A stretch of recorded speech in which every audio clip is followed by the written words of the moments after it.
What's up guys, I'm CandidCrandell and welcome to another makeup-free musing, where I give my honest thoughts and opinions on things without wearing any makeup.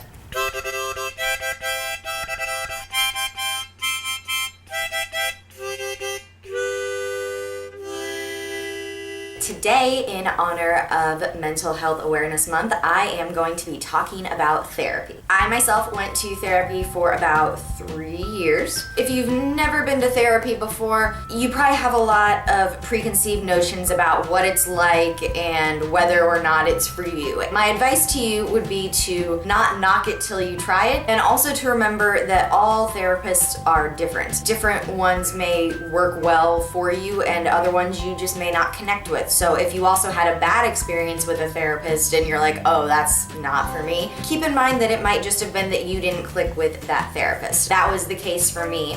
I went to therapy like once when I was in high school and I just did not get along with the therapist. I didn't really trust her. I just didn't feel comfortable talking to her. It was not a good therapy situation. As a result, I thought that I didn't like therapy. However, when I was living in New York City and I hit my bottom like I talked about last week, it became pretty clear to me that I needed to talk to someone and that a therapist was a good place to start. My very first therapist in New York was named Anne. She was really phenomenal and really instrumental in making me feel comfortable with the idea of therapy and comfortable with being honest about my feelings. I suffer from anxiety and depression. I have a very hard time letting people know when I am feeling that way. I am much more likely to keep it to myself and try to deal with it myself, which is a problem for me. I only worked with her for like 3 months before she was done with her rotation and I was transferred to another therapist at the practice. Her name was Roberta. Roberta made me feel very comfortable to open up and talk about things that I hadn't felt comfortable talking about before. She was exactly what I needed at that time. A lot of people assume that therapy is laying on a couch and someone with a clipboard making notes.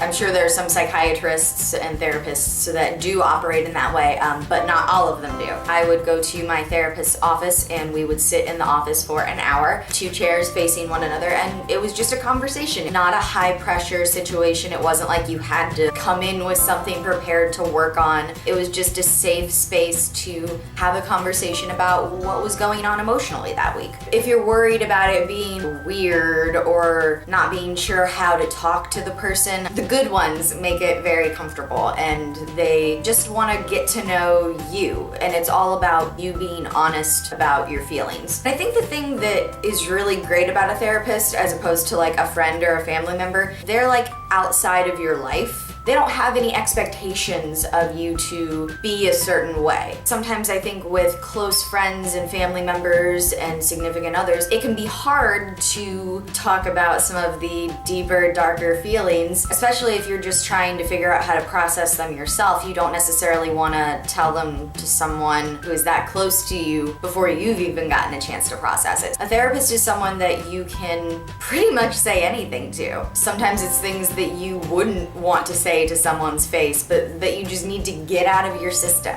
Therapists are also helpful because they can give you a different perspective on situations. A big part of my therapy was learning and understanding that anxiety is normal and that it is a part of life and a part of who I am, and that it doesn't have to be something that I am trying to defeat or conquer. It's something that instead I'm trying to manage. Anxiety doesn't call the shots, I do. Therapy is not about you going in there and someone telling you what is wrong with you and what you need to change. So much of it is self-reflective experience where you get to be very open about your emotions without having to worry about it offending the therapist. The only time that they ever will say something to someone is if they think that you are potentially a danger to yourself or someone else. What happens in that room is between you and them, and it can be anything you need it to be. And they're not going to judge you and label you because they know that that's not all of you, that you are coming to them to talk about the things in particular you are struggling with. What therapy gave me was really this sense of autonomy over my anxiety and my depression. It helped me understand that even though for the rest of my life anxiety and depression may be